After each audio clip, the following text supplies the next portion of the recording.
እንደ ሀገር የተጀመረውን ኢትዮጵያን አረንጓዴ የማልበስ መርሃ ግብር በሁሉም የሀገሪቱ ክፍሎች ተጠናክረው ቀጥለዋል። የአዲስ አበባ ከተማ አስተዳደር የስራና ክህሎት ቢሮ በቦሌ ክፍለ ከተማ የችግኝ ተከላ መርሃ ግብር አካሂዷል። በችግኝ ተከላ መርሃ ግብሩም ለምግብነትና ለአካባቢ ጥበቃ የሚውሉ ከ4000 በላይ ችግኞች ተተክለዋል። የምግብ ችግኝ ላይ ትኩረት አድርገን ነው መርሃ ግብሩን ያደረግነውና ትልቅ ትርጉም አለው።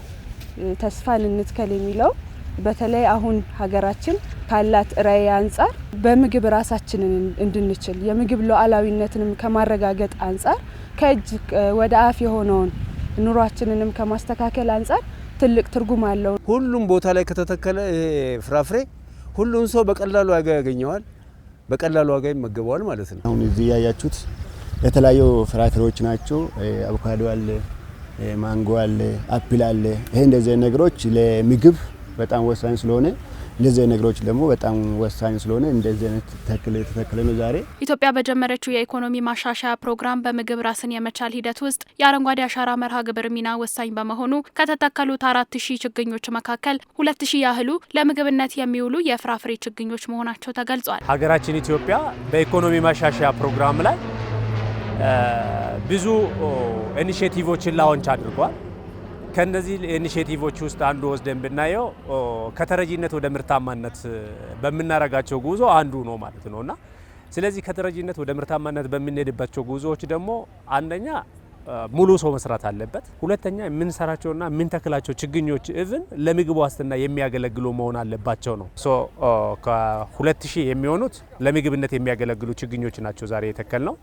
2000 አካባቢ የሚሆኑት ደግሞ ለጥላ እና የአፈር ጥበቃ ሊጠብቁ የሚችሉ ሀገር በቀል ችግኞች ናቸው የተከልን ያለ ነው። በአጠቃላይ 4000 ችግኞችን የተከልነው ማለት ነው በዛሬ መርሃ ግብር ላይ። ወጣቶችን በችግኝ ተከላ ከማሳተፍ ባለፈ በአረንጓዴ ኢኮኖሚ በችግኝ ማፍላትና በአካባቢ ጥበቃ ላይ በማሰማራት ረገድ ቢሮ ዘርፈ ብዙ እንቅስቃሴዎችን እያከናወነ መሆኑን ገልጿል። በየአመቱ የምናደራጃቸው ወጣቶች አሉ።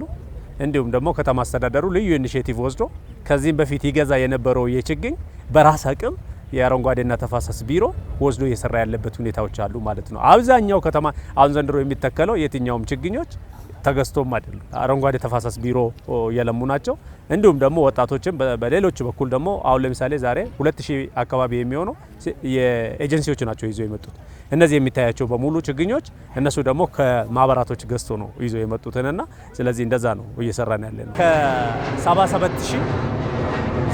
ከ77932 የሚሆኑ አሁን ቅርብ ጊዜ ስራ ይጀምራሉ በከተማ አቀፍ ደረጃ ማለት ነው። ስለዚህ ይሄ ቦታ ይሰጣቸዋል፣ ይጠብቃሉ፣ ይንከባከባሉ፣ በየጊዜው እንትን ያደርጋሉ ማለት ነው። ልክ እንደዛ ነው ይሄኛው። የችግኝ ተከላ ስኬት የሚለካው በተተከለው ቁጥር ሳይሆን በመጽደቅ መጠኑ በመሆኑ በባለቤትነት ስሜት የተተከሉ ችግኞችን መንከባከብ ወሳኝ መሆኑ ተገልጿል። እነዚህ ችግኝ ተክለን ከሄድን ይደርቃሉ። ስለዚህ እንክብካቤ ያስፈልገዋል፣ መጠበቅ ያስፈልገዋል፣ ውሃ ማጣጣት ያስፈልገዋል፣ ፍግ መስጠት ያስፈልገዋል እና ስለዚህ ይሄንን ጠብቆ ማቆየት ከሁላችን ይጠበቃል። ተስፋን እንትከል ከርዕሱ ስንጀምር ተስፋን ነው የምንተክለው። ተስፋን ተክለን ደግሞ ዞር የምንልም አይደለንም። እዚችው ቦታ ላይ መተን የምንከባከብም ጭምር መሆኑን ቃል ነው የምንገባው በዚሁ አጋጣሚ ማለት ነው። መትከል ብቻ ሳይሆን አሁን ለምሳሌ ልክ በተከልኩበት አቅጣጫ ሌላም ጊዜ ተመላልሼ የተወሰነ ውሃ ማጠጣት በበጋ በክረምቱም ደግሞ መኮትኮት ይሄ ማስፈላጊ ነው። ተክሎ መሄድ ማለትማ ትርጉም የለውም። ዛሬ ተክለን መውጣት ብቻ አይደለም፣ ነገ መተን እናያለን፣ እንንከባከባለን። ይሄ ችግኝ እንደ ልጃችን እናያለን ማለት ነው።